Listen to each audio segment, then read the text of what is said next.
Greetings, I'm Solidus-Skully, and welcome back to Final Fantasy II. Naught but the finest of fantasies, where we finally take the power back, and yeah, if you go back to Altair, you'll notice that the hideout in Fynn has pretty much been cleared out, and made way for this little camp here, as one of the, few soldiers left behind will inform you.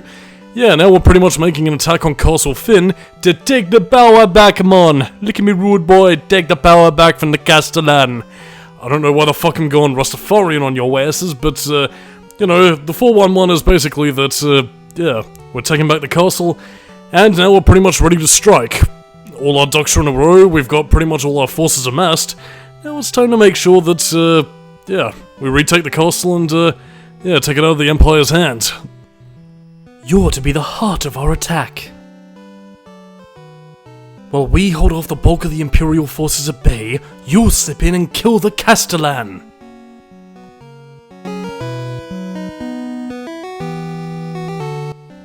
Firion, Maria, Guy. I owe you my life. It would appear you also deserve credit for destroying the Dreadnought. I don't know how I can ever thank you enough.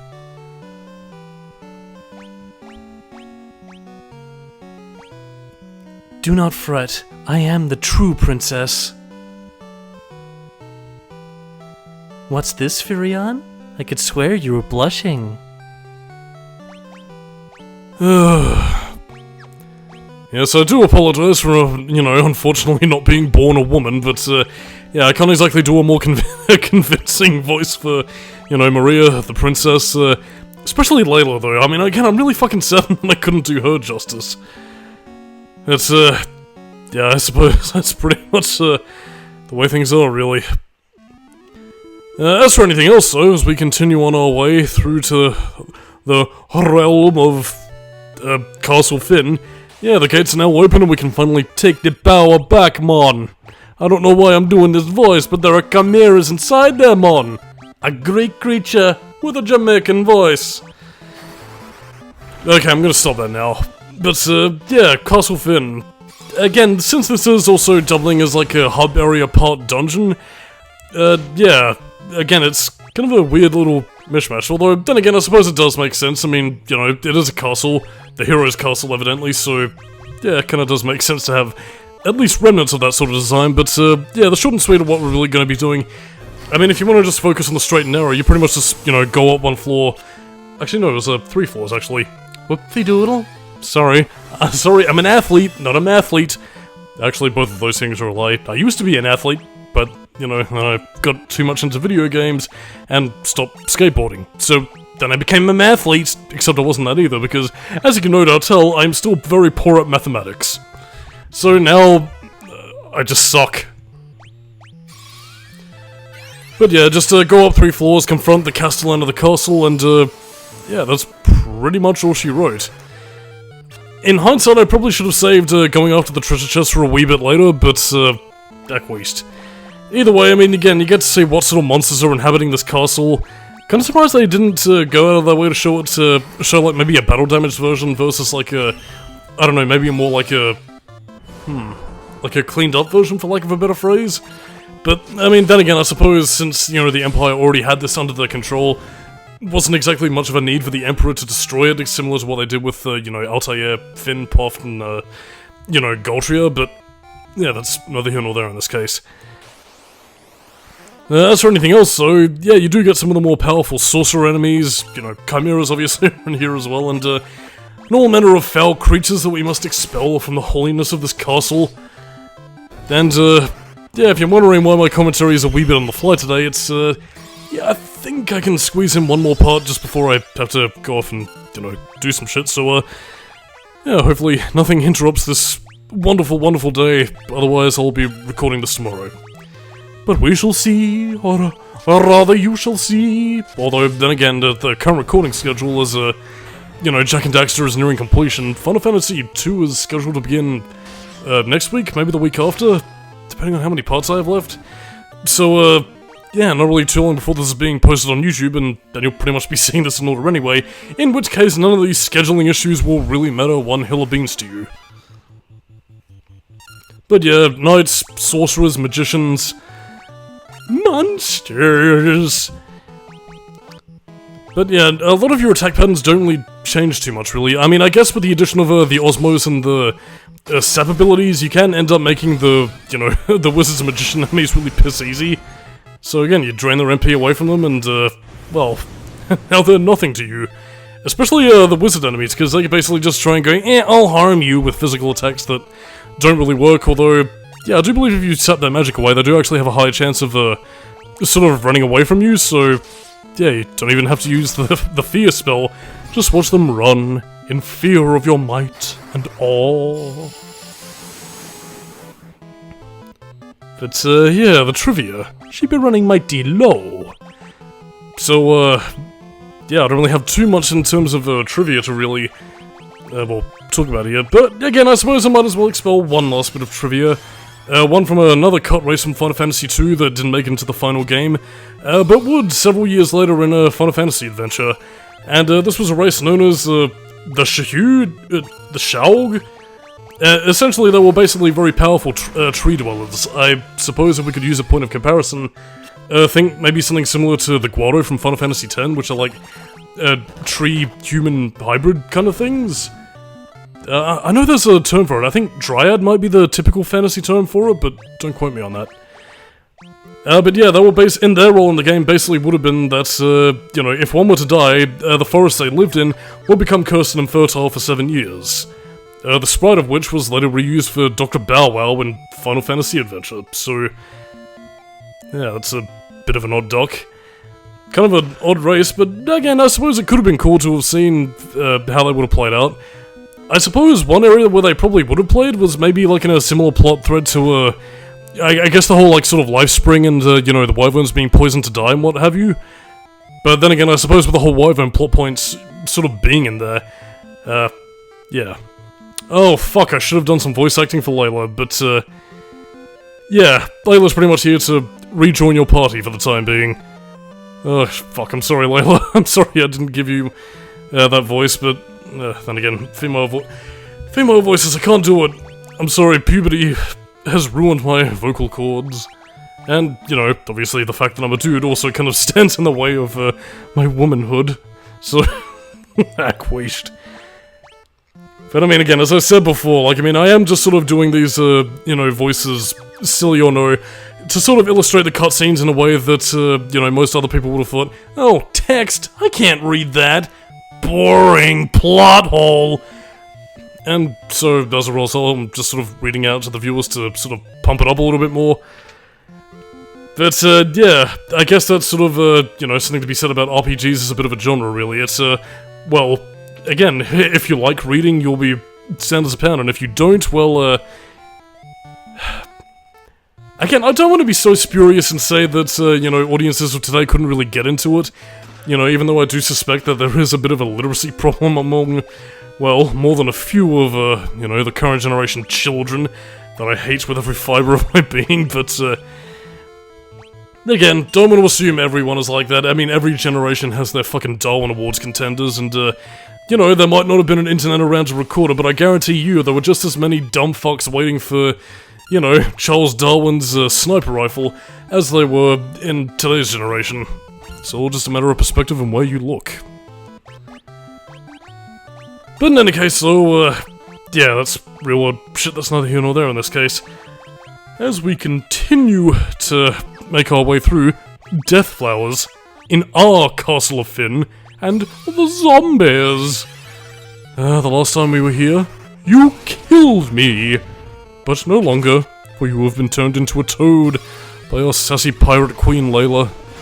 And zombies get the holy stuffing beaten out of them, which is a rather effective way of dealing with them.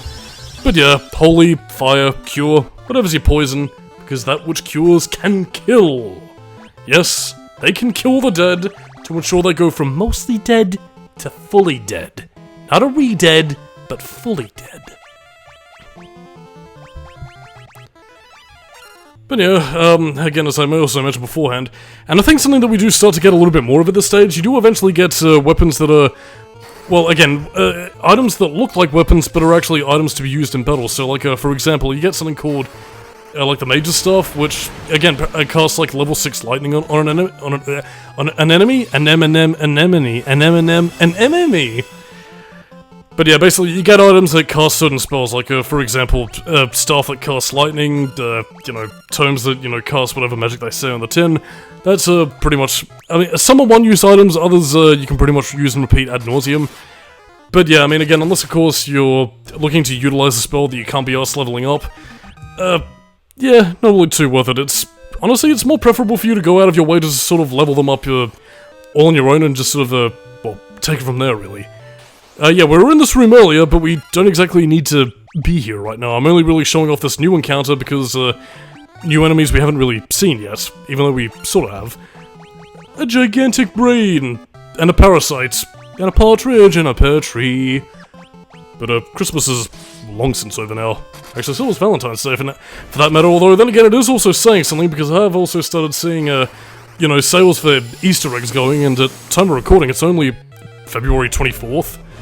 So, I mean, really, a little bit jumping the gun there. I mean, it's getting to a fucking, like, oh, let's put up Christmas decorations and shit, like, even before Halloween finishes. Like, I mean, fucking hell, hold your horses. You know, at least save your Christmas hype until, you know, midway through November at the very least. But yeah, we have stopped that gigantic brain. Oh, don't worry, just expose it to social media. That'll stop that brain instantly. Yeah, you could use it as like a fucking, you know what, I was fittingly gonna say, like, you could use it as like a fucking joke spell in The World Ends With You or something, but, I mean, again, it really depends upon whether or not, like, Final Fantasy ever went truly modern. In fact, I think the only game that probably ever would have done that any sort of justice probably would have been Final Fantasy Versus 13, although... yeah, who knows, really. Who knows, maybe if we ever get any brain Heartless in Kingdom Hearts 4, Sora will use social media to destroy it. I mean, again, he does have a smartphone by Kingdom Hearts 3, and, yeah, Sora's a silly little boy enough that he falls for that kind of shit, and will use social media to destroy his enemies, as well as his own mind, what little there was left to deteriorate from his innocent days. Waiting for Kairi. But yeah, I'm not really too sure if I've brought this up in terms of the dungeon design or anywhere else, but again, you probably might have seen it as I've been continuing to waffle on for, you know, whatever really, but yeah, there are actually like small little hidden areas where you can actually sort of like slip through invisible walls, and I do mean invisible walls, as in like, they're completely solid and you wouldn't really know that they were there unless of course, well, you know, you had just happened to slide by them by, you know, like moving your character everywhere and everywhere. You know, in that typical sort of alone in the dark kind of logic. So yeah, really, there are places in which you can slip through, and one that's kind of necessary in order to find a few treasure chests, and yes indeedy, finding hidden passages to, well, gain a plot essential item, which is part of the reason why, yeah, you pretty much need to retake Castle Fynn first before you start doing any of the, you know, stuff required for, you know, my city, or in terms of, you know, finding the 2 masks. But that's neither here nor there in this case. Really... some of these lengthier battle sequences are really just sort of me trying to get the most out of, like, showcasing spells you'd probably otherwise never use in your playthroughs. I don't know.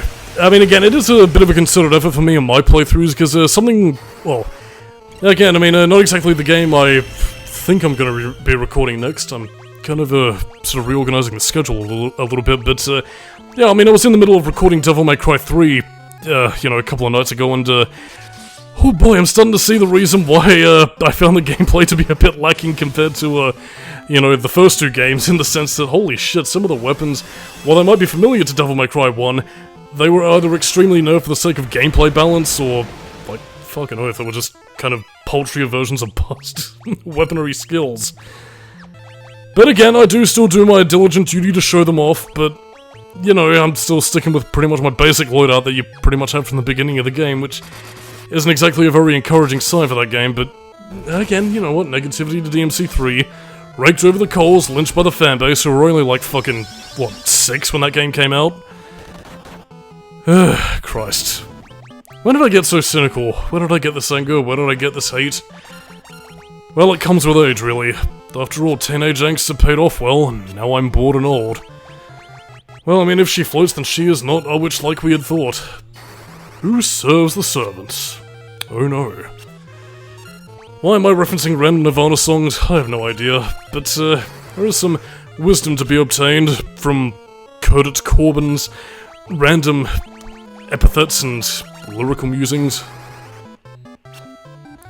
But yeah, now that we also finally get our hands on the death spell, yeah, you do need to level it up in order for it to have like a higher chance of working, so yeah, I imagine by the time you get it to, well, again, I'm pretty much going to be leveling up to death level 13, because, you know, death, 13, tarot card, death. Hello, is this thing on symbolism? Yeah, I mean, again, by level 13 it can work on a lot of your basic sort of enemies, but yeah, later on in the game when enemies get a bit of a juicy upgrade, well, yeah, because of plot revelations, yeah, you're kind of going to upgrade your spells a little bit more. But that's neither here nor there in this case. So again, spells in the early levels are pretty easy to get up to grips. It's only really by the time you get to 10 and above where you sort of really have to go out of your way to grind for it, really. So, apart from fighting monsters, and yeah, all we get is a potion for that. And it was a very lengthy battle sequence that, quite frankly, I was thinking, fuck that! So, yeah, pretty much onwards and upwards. Nothing really else to explore. No, except apart from that chest over there, which I don't think has anything, and there, that's what I was talking about before. Invisible walls that you wouldn't otherwise have known were there, so that pretty much just comes across as a bit of a... Well, I mean, again, you know, if you're a child of the 80s and 90s, it was either a sort of like try everything on everything, or just a matter of, I don't know, reading a guide or whatever. Like, I don't know, fucking, EGM, Nintendo Power, what have you. I'm trying to remember what Sega's magazine was called. Oh, well, whatever, we've gotten enough items to sate our wanderlust. Yes, wear the giant gloves, Firion. It'll make you feel like a man. But yeah, I mean, as you can no doubt tell with, you know, equipping certain items to your person, yeah, depending on how much you equip, again, the more equipment you put onto a magic user, the more it actually lowers their proficiency in magic and, its effectiveness, so, yeah, I mean, kind of settling into a bit of traditional sort of like, oh no, you, again, like your spellcasters are like weak people that you pretty much have to carry throughout the first majority of the game, but then also end up having to, you know, do whatever with. Final Fantasy II kind of skirts over that issue, really, in the sense, and again, part of the reason why I made, you know, Firion a bit of a pugilist is because, you know, he can defend himself in battle pretty well, but, you know, early times when he's trying to upgrade some of his spells, he's, you know, gonna be proficient towards the endgame, so, yeah, pretty much covering all my bases, really. I mean, again, like, I mean, you know, Firion can kick some ass, but at the same time, he's also got his lovely Lady Maria to, you know, keep him in the fight. A mysterious passage that we shouldn't have found just yet.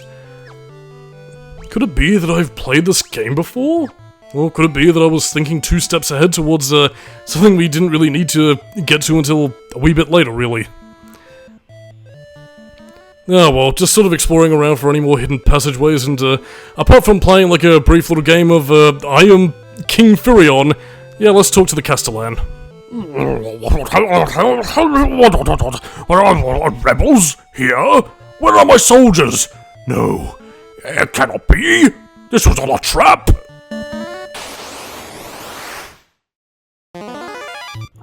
So, this is, Gottos. Basically, he's pretty much a demon general for, the Emperor.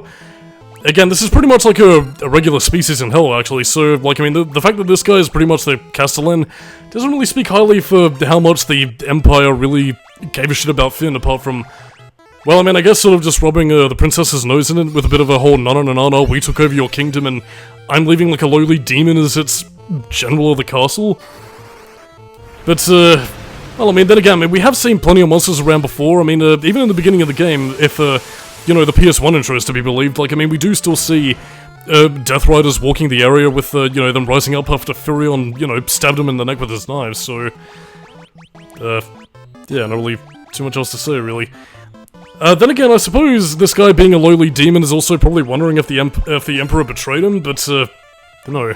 We're just taking the power back, although it doesn't really look like he was doing much of anything, really. It looks like more he was just like having a sleep in the throne and then just sort of got caught off guard that, you know, Firion, Maria, Guy, and Layla have just pretty much been there to lay the smackdown. In any case, so to kind of talk about what, you know, Gottos really is, he's pretty much, a demon mage, really. So, like, I mean, again, his main thing is pretty much to sort of, you know, cast powerful spells on you and pretty much hope that works, but, yeah, at this point in the game, you know, we've got Guy with a lot of his white magic being there to protect you against, like, all sorts of things. You know, he'll protect you against, magic abilities with Wall. He pretty much has his physical protect spell, you know, Shelter, further increase your magic defense. And, of course, you know, you also have Barrier to prevent you from status ailments, so... really, there isn't too much that, well, Gottos can really do. I mean, he does have a bit of a physical attack ability as well, so he's a bit of a jack-of-all-trades, master of none. But I mean, even then, we use Berserk on pretty much all our party members, so, you know, we can easily lay off the smackdown and, well, pretty much take care of him easily. And even now, we also have the Sap ability, so... yeah, not really too much this, obese, Ganon-looking motherfucker can really do. Silence! Finally, we use an appropriate use of silence, which is, you know, that'll prevent spellcasters from casting spells. Because I guess they actively have to say the name of the spell in order for it to count. But, yeah, most of this battle is pretty much just sort of me punking Gottos into, well, not being able to do what he can, really. I mean, we've blinded him, we've cast silence on him, and, yeah. All that's really left to do is just sap away his HP, and look, even his paltry attacks are nothing. And we've frozen him in time, so we can lay the smack down. But again, we must make haste. Mayhaps cast holy on the motherfucker, as he will know Firion's name is the Lord, as he lays his vengeance upon thee. But first, a shell to protect us from magic. Holy X, motherfucker! Yes, crumble to dust, and with that, the Castellan Gottos is defeated, and now, Castle Fynn has been reclaimed. Truly we may hold a ceremony for King Gordon and Queen Hilda. All hail the Royal Monarchs.